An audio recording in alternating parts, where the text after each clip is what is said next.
Hello friends, எல்லாருக்கும் வணக்கம். காலை சாப்பாடெல்லாம் முடிச்சுட்டு மதியத்துக்கு சாதம் வைக்கிறதுக்கு எப்போயுமே சொல்லியிருக்கேன், குக்கரில் வைக்க மாட்டேன். குக்கர் சாப்பாடு ஆகாதுன்னு சாதம் வடித்தாச்சு. பருப்பு வச்சு சாம்பார், தக்காளி பழமும் பச்சை மிளகாய் சின்ன வெங்காயம் மட்டும்தான். மீதம் இருந்தாலும் நைட் நம்ம இட்லி ஊற்றிக்கிடலாம். முருங்கைக்காய் இருந்தது, முருங்கைக்காய் மசாலா ரெடி பண்ணி வச்சுட்டேன். அதோட கொஞ்சமாக பழைய சாதம் இருந்தது. பழைய சாதத்துக்கு ஏற்கனவே தண்ணி ஊற்றி உப்பு போட்டு வச்சுருந்தேன். இருந்தாலுமே இன்னும் கொஞ்சம் உப்பு போட்டு சாப்பிட்ற நேரத்தில் அதை நல்லா பிசைஞ்சு சாப்பிட்றதுக்கு சூப்பராக இருக்கும்.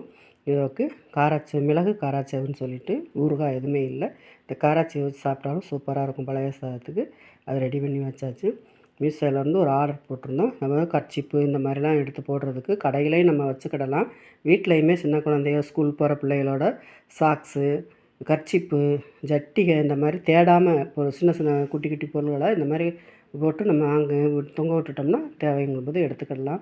ஏன்னா சில நேரத்தில் எல்லா துணிகளோடு கிடந்துச்சுன்னா தேடிகிட்டு இருக்கணும். இந்த மாதிரி போட்டலாம். கொஞ்சம் முருங்கைக்கீரை இருந்தது, அதையும் எடுத்து சிறுசாக கட்டு நிறைய போட்டு வச்சுட்டேன்.